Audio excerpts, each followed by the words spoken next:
Broadcasting from the business capital of the world, this is the Podcast Business News Network. Love every time we get together with her. So much insight of the intuitive world, what's going on the other side. And I love the fact that she's very transparent about how the process works for her. Sure, she delivers messages and communicates, but what's she feeling and how she even shared some personal situations recently. So we're going to dig back into Noelle Deane here on the program. How's it going today? It's going really well, Steve. How are you doing? I'm well, doing well. Good. And I'm going to share here. You did 2 readings for me. You emailed them to me, and I have yet to listen to them. I couldn't find the email, and then I did just before we jumped on here. So I'm very much looking forward to hearing what you have to say, because there's a reason you did it. Something came to you, and you apparently had to record it and had to share it. Does it happen like that, where you could just be walking outside and then something pops in your head? It's like, oh, wait a minute, I got something. They call it a download. Does that happen? All the time. Actually, I have trouble keeping track of the information because I do try to note everything that I get, however I can. So I have many notebooks, and I have the notes app on my phone. I downloaded a recording app on my phone thinking it would do a better transcription job, but and not like constantly. I listen to music and other stuff and podcasts, and but yeah, it does happen often. But I also create that. I spend time alone. I ground myself. I leave space for it, like we've talked about here. Keeping ourselves super busy. We don't allow a lot of room for that to happen. But I think for a lot of us, when we're falling asleep in the middle of the night, when we first wake up, we wake up with maybe a song or part of a dream that seems significant. We probably all get, maybe not daily, but information all the time. Is it because we're so busy and we got so much going on that we don't even realize what's coming our way? That is a huge part of it, even probably for people who really focus on their intuition. But I really think a lot of people, and that's why I feel really committed to trying to have everyday normal people just see themselves as having these same kind of gifts. And I'm using air quotes for gifts, because I wasn't somebody who I would have thought would ever be a medium. And there are people that I know who have developed mediumship because they're interested, but they were not born that way. They weren't talking to, dead people when they were in the crib. It's something people can develop. I look at it as a gift because it's absolutely fabulous, and there's a lot of healing that can come from it, and it's beautiful, but not because it's exclusive to some people. I think a lot of people don't believe that they can receive that kind of information. And we've talked about that kind of thing with you, where you're like, well, people might not believe me. And I'm sure you had plenty of doubt for a long time, as did I, as did everybody else that I know. We all have to, I mean, almost like suspended disbelief. If you wanted to connect with somebody in spirit, that you just have to put aside the doubting part and say, screw it. Let me just pretend that I believe this, or just go with it and see where it takes me. But I think that's the self-doubt is a huge barrier for people. This is going to be a weird question. Please. I've noticed this the more I call it tune into intuition. Mm-hmm. I'm not claiming to be intuitive. I'm just, sometimes I pick up on certain things and, leave it at that. When I intentionally focus on it, and I could just look at an object, I find that I'm transported to a different world for a moment. Like it's like a weird out of body kind of thing where I'm fully conscious. I'm staring at something, but I feel different. Like it's never happened before until maybe the last year or so, where I guess I've fine-tuned concentrating on something, an object, just to get me out of my head. And then just feeling like, what just happened? Wow. I was, hearing, or not hearing, but feeling, sensing certain things, maybe time traveling in my life. I'm trying to describe it, but it's very recent that this has been going on. And I'm wondering if you experience anything like that. Wow. Thank you so much for sharing that because that's pretty vulnerable of you to even share something that sounds pretty out there. So Hey, thank you thanks for for saying that. it. Sounds pretty out there. Times I hear myself and I'm like, what the F, Noelle? Like, who says stuff so when you say this sounds kind of weird, but I'm going to share, I think the weirder the better because we're not expecting things. We're not making that kind of thing up. So it sounds weird, which is why you're a little hesitant, but it's beautiful that you are doing that. I love that you're going with that, and thank you for being open about it. And there are a variety of explanations of why you would be experiencing that, and you're certainly not the only one. There are people who can sit in a location, and I don't know if this is exactly what you've got going on. I also just want to acknowledge that our abilities, our intuition, because you've really been working on your intuition from what you've been sharing here, more things open up, new things will develop, new, let's say, skills or so I would venture to say that it could be that as you're in that place staring at that item, you could be transported to the past or the future of that specific place that you're sitting. That is possible. You could also Oh, be projecting your energy out to somewhere else and, like, let's say, quote, visiting some other place. This is the kind of situation where I love doing channeled coaching, but working with somebody who's, an intuitive that can ask your guides basically like what is happening, where you could ask questions and get clarity on what exactly is happening hmm. because you don't know your potential and you're highly intuitive, sir. You really are. And you're claiming it.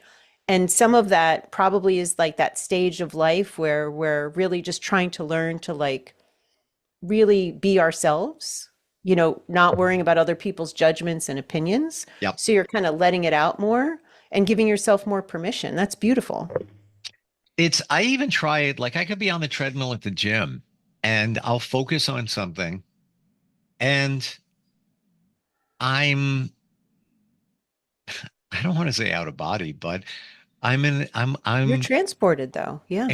and it actually helps me like, yeah, I want to go another 15 minutes, but I'm, kind of tired here or I'm getting bored, whatever, but I Hmm. want to keep going. So I'll just focus and I don't even know that I'm there. Like I know I'm there, but I know I'm like, Wow. it's weird. It's a weird kind of like, and it just comes from staring at something.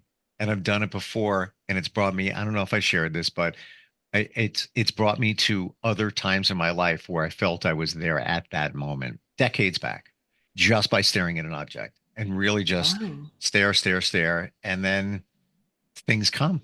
It's really weird.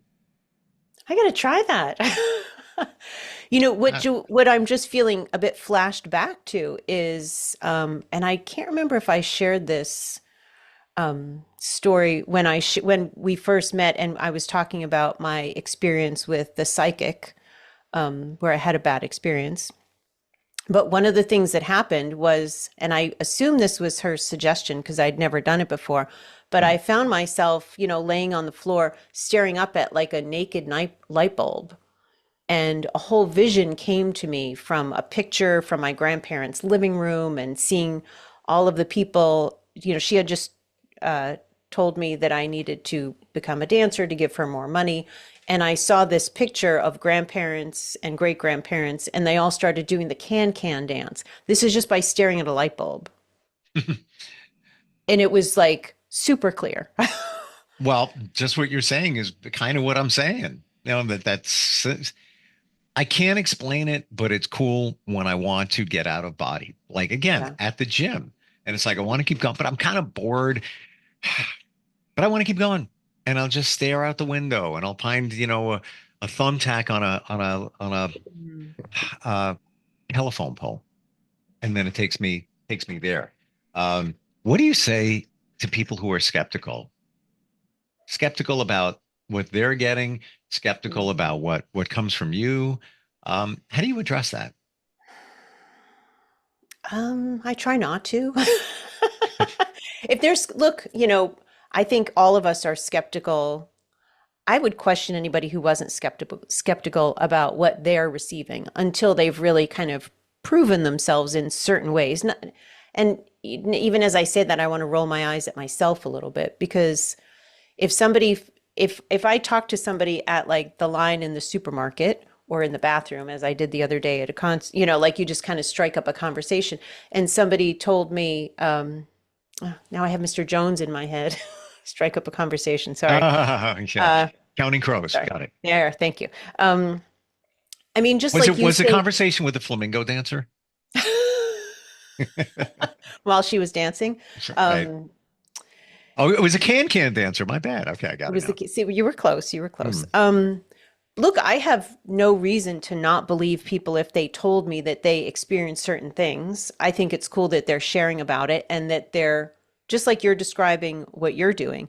I think people's fear of being crazy interferes a lot with their willingness to believe that they are connected, because the two probably, I don't know, can feel very similar. And actually, I kind of do know. So many years ago, when I first moved to San Diego, post that negative experience I had, I used to feel, it felt like a bug was crawling around on my head at times.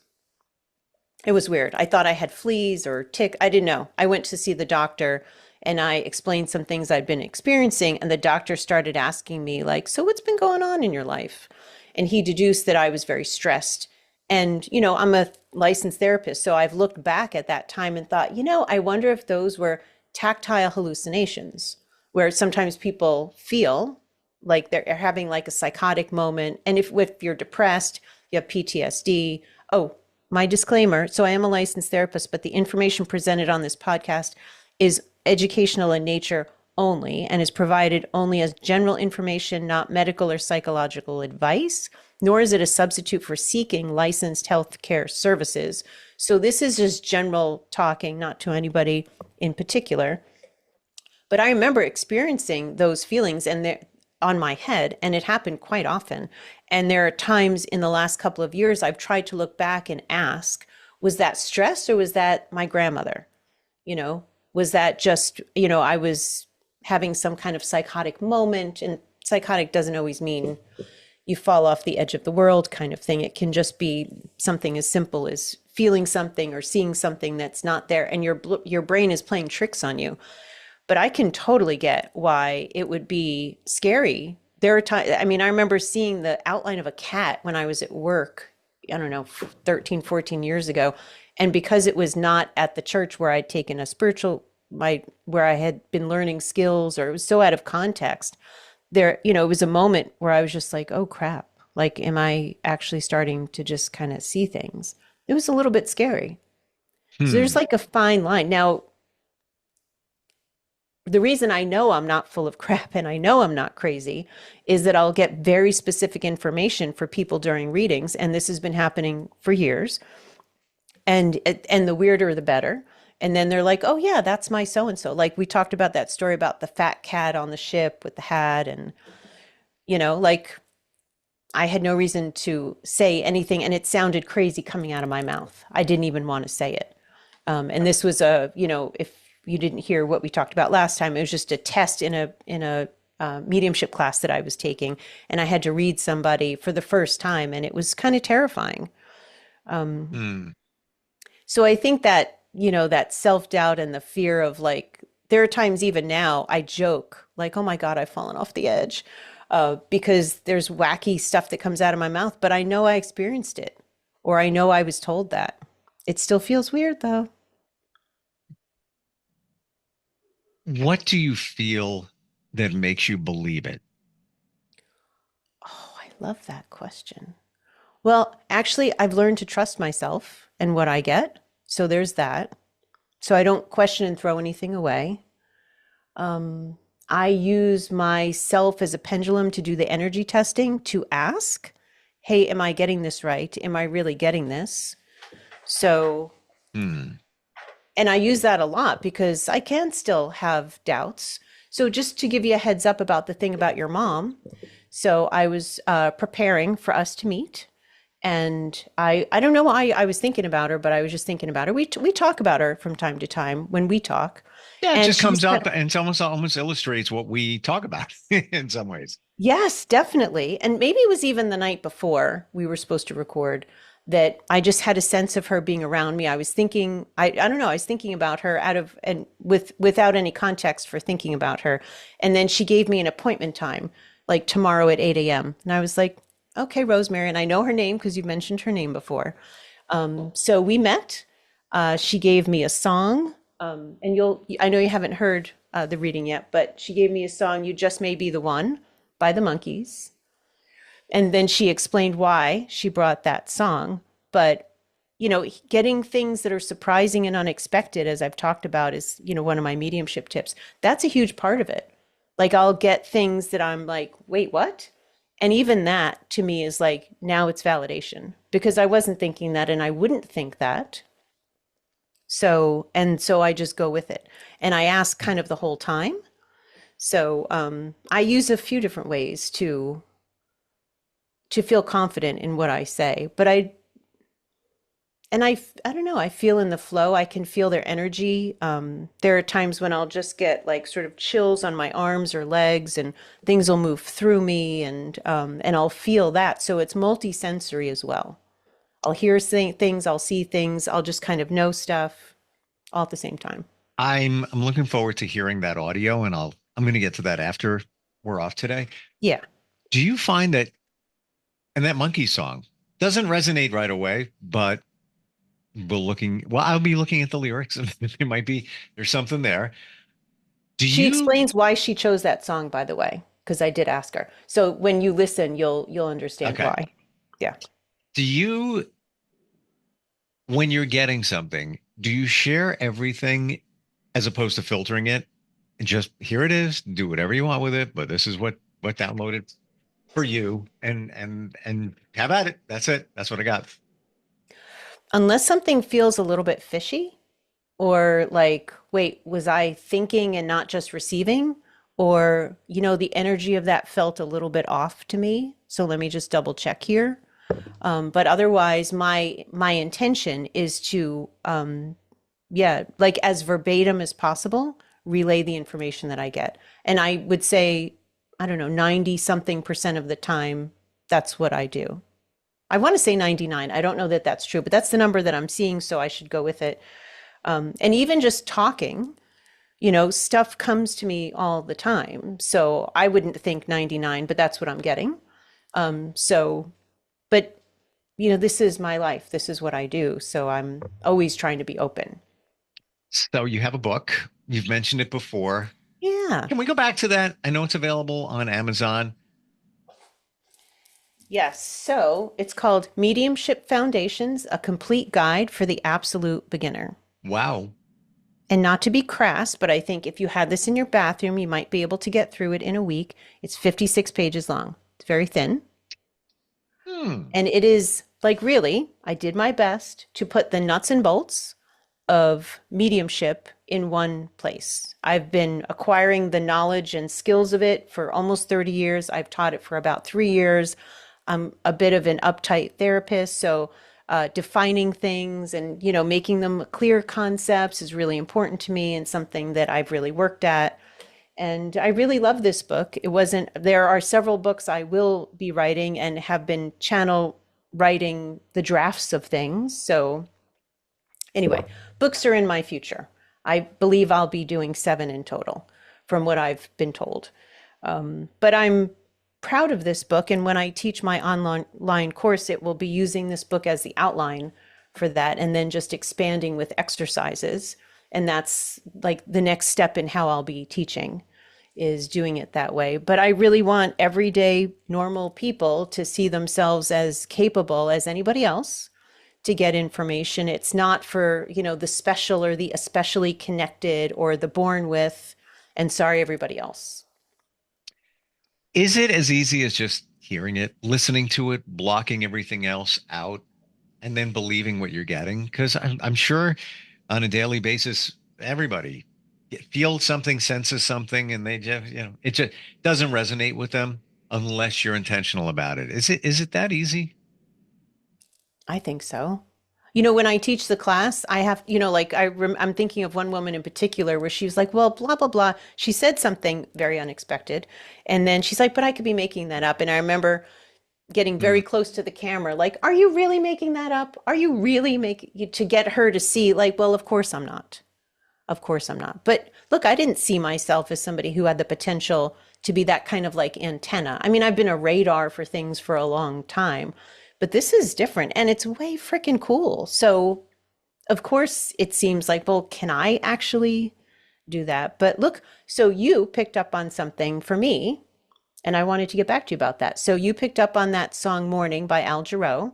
I was saying my grandfather brings Al Jarreau songs, these sort of sappy love songs. You pick up on Morning, which I'd never heard before. It just dropped in my head out of nowhere. Came out in the early 80s. Yeah. So, and then we talked about you getting that song, and you're like, Golden Gate Bridge, Noelle, Golden Gate Bridge. It's like part of the loud lyric in my head, right? So I sat with Golden Gate Bridge. And this is what I recommend for everybody who receives a reading or receives, let's say, a hit from somebody, right? Not even a whole reading, but just like, this is what I'm getting. I'm hearing this for you. Really sit with it. So I sat with it. And when I stopped being more in my head and just trying to just sort of sit with the information, what I remembered was I have a grandfather that I never knew, that was kind of distant, maybe a step grandfather, I don't know, but who lived kind of in that area. And what came to me was a vision of him seeing that bridge and thinking about the sturdiness of that bridge and the everlastingness of that bridge. And then the thought that came to me was I would never think to connect with him. And then as soon as I thought that, I had these other family members I never met from a side of the family I don't know, like a grandmother that I never met. Suddenly it felt like, oh, all these people that I have forgotten about. And I never even think about connecting with them. And it Wow. all, and I'm just seeing this beautiful glowing picture of the Golden Gate Bridge. I'm getting confirmation chills on my legs. That's another validation, how we feel confirmation chills. And a lot of us get them. I get them in different places. I don't think it matters why I get it on my arms sometimes or on my legs at other times. But I really love that. And it was really cool to think about all these people like I never think about. And I have this one grandmother that my understanding of the few times we've connected just so briefly was she was intuitive as well, but she couldn't talk about it back in those days. And she's somebody that I want to connect with more. So that was a beautiful reading from you. And you see, but you couldn't interpret that or give that to me, right? You just had to be like, no, focus on the Golden Gate Bridge. There was That's what I'm something about getting. that. I will say that. Yeah. I don't know why that was standing out for me in the lyrics of that song. San Francisco, I don't know. I love what you said, the word hit, when you get a hit. That just kind of describes it. It's not a reading, it's just a hit. Just something dropped in, but you need to listen to it and you need to analyze it. Maybe not over analyze it, but see it for what it is, because it was given as a gift. You give gifts. Maybe that was a gift to you to create awareness about your family. My dad's family lived in California. I just thought of this just now. So maybe that was a wake up for me as well. Maybe it was for both. I don't know. We were especially in sync the last time we spoke. So that could easily be. And, it's interesting because you've talked about your dad and, not being very close with him when he was alive and not really asking him for signs. And, whenever you bring him up, I just kind of have this moment of, one of the reasons I am happy I'm a therapist who also does mediumship is that there are times when sticky family situations can come up and it makes it hard to want to connect with somebody, not like somebody who was abusive necessarily, but let's say somebody you just had a really difficult relationship with. And there have been some times, and I'm not saying I do therapy while I do mediumship because I do not, but I feel like there are times when any of us really, if we're trying to be good listeners, can kind of help mediate a little bit between people and help them kind of find a way to connect using mediumship that could be very healing. That's what makes you radically different, the therapist side of you. And I'm getting a vision of something here. We're out of time, but I got to say it. I'm writing it down. Go ahead. No, not that kind of vision, but a thought. Oh, okay. But a thought. If you are trying to connect with somebody that you didn't have the best relationship with, can it potentially be more difficult because you might not even know that you're blocking it, even though say, yeah, send me a sign. Mhm. But really you're blocking it because, yeah, I've yet to get a sign from my dad. The other day last week I was asking, I was like, let's go, man. Come on. Show me something. And I was looking, I was waiting, see what's going to show. It could have been right in front of my face, but maybe there's a reason why I'm not seeing it. Does that make sense? That totally makes sense. And look, our dynamics with people. Is that him calling? Hello, Charlie. Uh, You never know. so look, it's so interesting you say this, and I'm just going to be as brief as I can. I've been told 3 times now since my sister passed, and we had a lot of, let's say, dirty water under the bridge of our relationship. I've been Mm. told, hey, watch out, because the stuff between you still kind of is there. So, there we have to work out in some way how to have a better relationship. And I'm trying to relate to her in a way where I'm actually having boundaries, strong boundaries, but also trying to be connected. So I'm not really sure how to approach, when Hmm. you had a difficult relationship. I think it's great that you're asking for signs, but you could be blocking it. There's a part of you that could still be like, screw you, man, you didn't blah blah blah for me, and he might be like, well, maybe not yet. You said when that phone rang, you said, hello, Charlie. His middle name was Charles.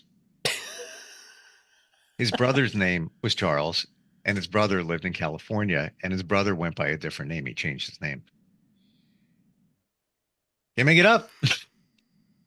I You can make can't, it. and that's just what came out of my mouth. So, but that's part of it is just whatever, when just let it out of your mouth. When it comes up, let it, don't fil, if you don't filter it, if it feels icky, filter it. If it doesn't feel icky, you're in the Let it flow, go. let it out. Let it out. Yeah. Let it out. Um, Best way to find you. How do we do that? Connectingwithnoelle.com. It's Noelle. If you want to email me, connectingwithnoelle@gmail.com. I would love to hear from you. Write to me and check out my website. And please do consider getting the book. It's $13. You can read it in a week on the toilet. It'll really help. I believe it. Um, we're out of time. I'm still processing the Charlie thing. Like it's like bizarre. You can't make that up. Then it's right when I'm talking about it, your phone rang. Can't wait to listen to the reading you did about my mom. I'm gonna check that Hmm. audio out. Thank you so much for Very today, cool. Noelle. Thank you so Hey, much, Steve. This was great. we'll be right back.